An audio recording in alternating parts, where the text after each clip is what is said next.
Ooh, what'd you forget? Neutral, dumbass.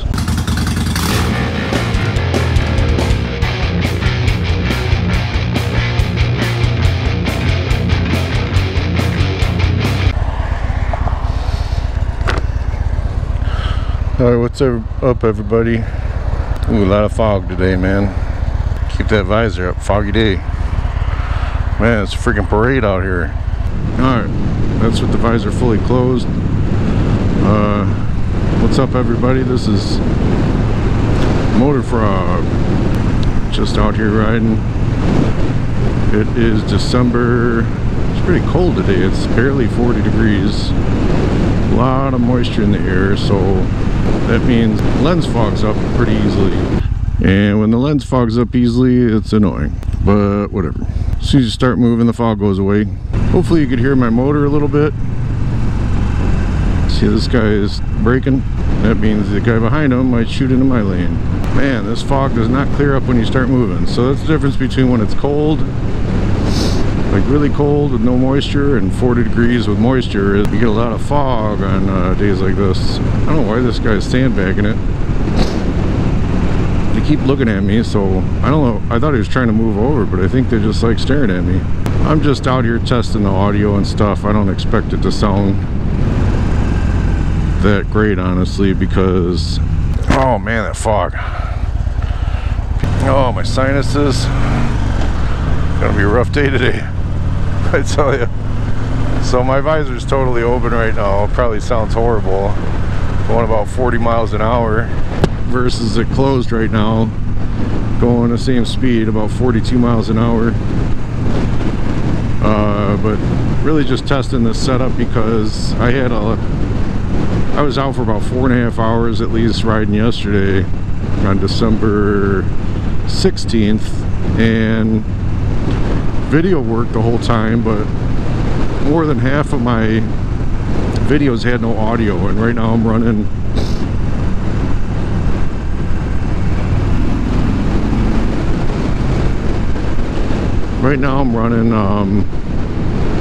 it's like, I don't understand this guy's braking. And then he went through the light. Like, what's going on? I was ready to brake, but he went through, so I went through.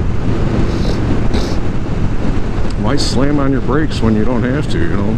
I'm just going straight out west because I'm kind of sick of people right now and just trying to get out there, run out my tank, because it's, I don't know, I feel like the gas is just sitting around, so it was running a little funny.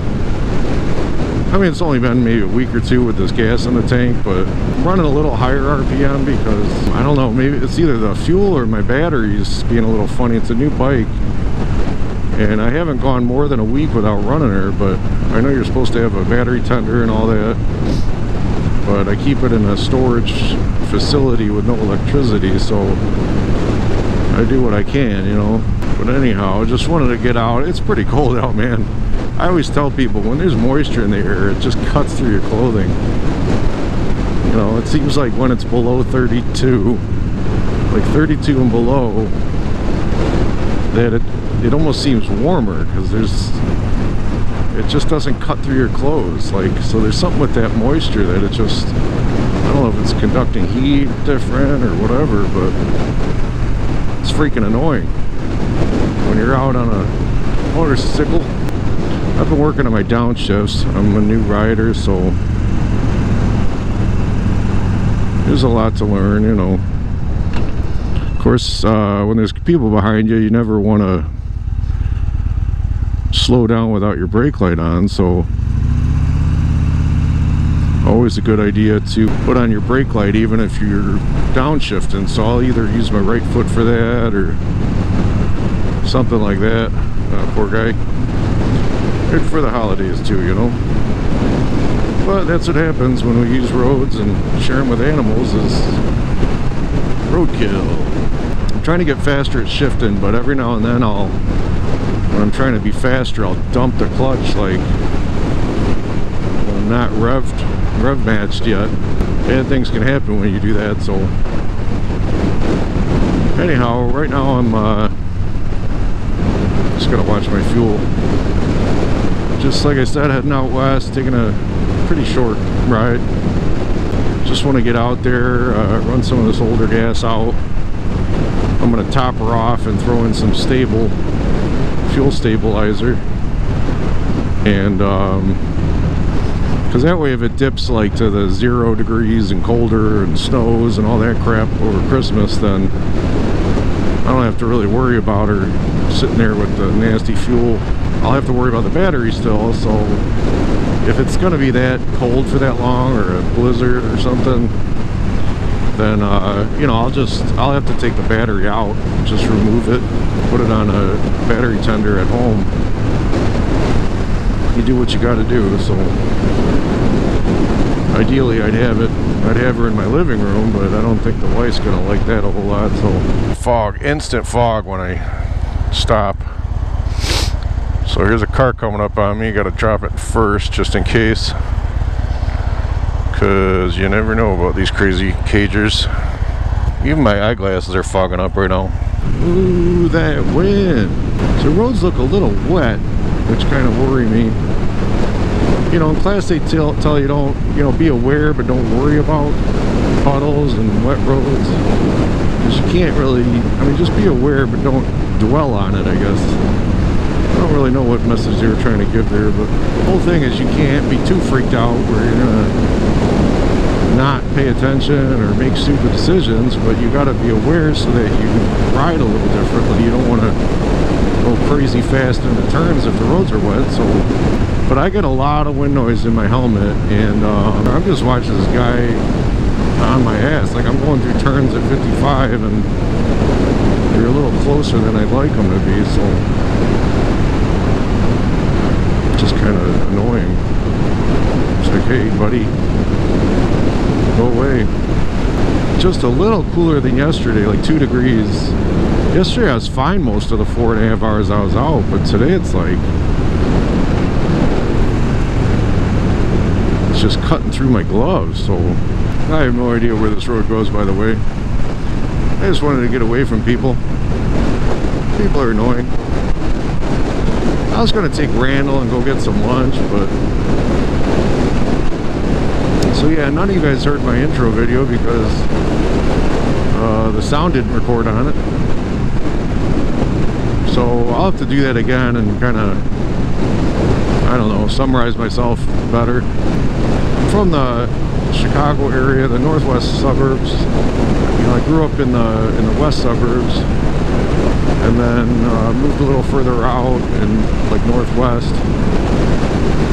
like in the Elgin area or Fox River area. You know, I'm a IT guy, or I was an IT guy, so I just lost my job. Like, what really sucks is, you know, I'm a new rider, so I'm over 40, we'll just say that.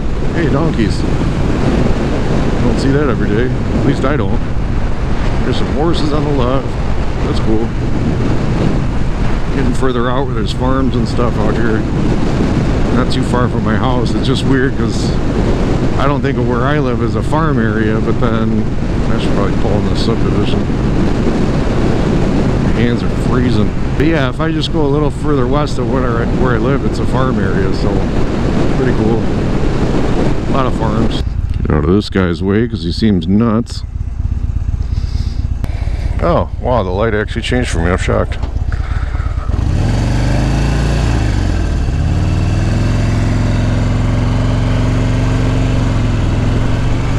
So I start following the, you know, the baby or bike procedure in the manual, and then I go online and everybody's like, yeah, well, that's just because of lawyers and all this crap and liability, and you should really like slam the crap out of your bike when it's new and just ride it like a demon, stole it from Satan. They call it a hard braking versus soft braking. So I mean, I started off a little soft, and I guess it's to make sure nothing's like horribly wrong, and I was a new rider and new bike and whatever. I went right from a street 500 in the Rider's Edge class at the St. Charles, Illinois Harley dealer. Great class, by the way, if you get a chance to take it, even if you've been riding.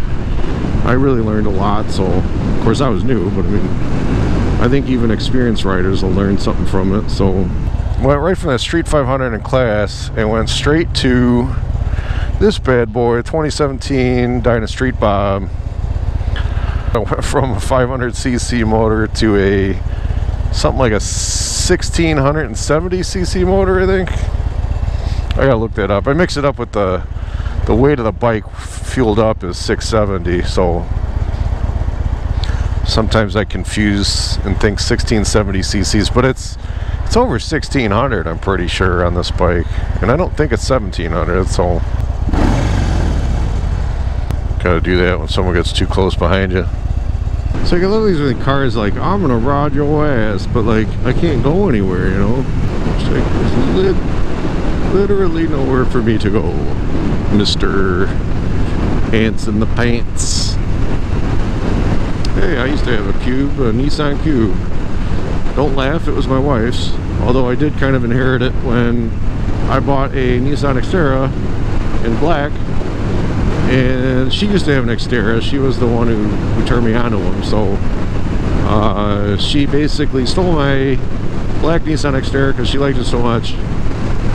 And I had the Nissan Cube. But I mean, in her defense, you know, she was the Xterra person first, and also I was riding the train commuting downtown to work, so I didn't really care, you know, what car I had, but I just needed to get to the train station. But as I was driving more, it became I don't know, it's kind of annoying to have the oh, I hate this bump up ahead. It became kind of annoying. Totally forgot to get gas. Really? You're gonna fucking come right up on my ass? So yeah, a lot of people push down on this gas knob and open it, because that actually worked when I first got the bike and didn't know how to do it. Then I read the manual, it says pull up on it to get it out of there, so I just realized my credit card got stolen. Premium fuel. I should get a right before I start fueling it. I always get it after I spill all over the place. This bad boy holds about 4.7 gallons or something like that. And I'll kind of let it go off a couple times, because it seems like it'll take more gas than it seems like at first. Well, first time I actually didn't spill shit. It's a freaking miracle. $10, fill it up. 2.8 gallons. Oh man, I tell you, it's freaking cold today. Alright, deja vu, huh? Yeah, this is parking lot where I learned to ride. I mean, after Rider's Edge, I learned how to ride this bike, I should say. God, this thing is fierce pickup, man. Like, it's insane. Ooh, what'd you forget? Neutral, dumbass. Oh man, what's all that shit? Mud. My baby's all dirty now. I'm thinking it's all over my back and my ass. Alright, see you guys later.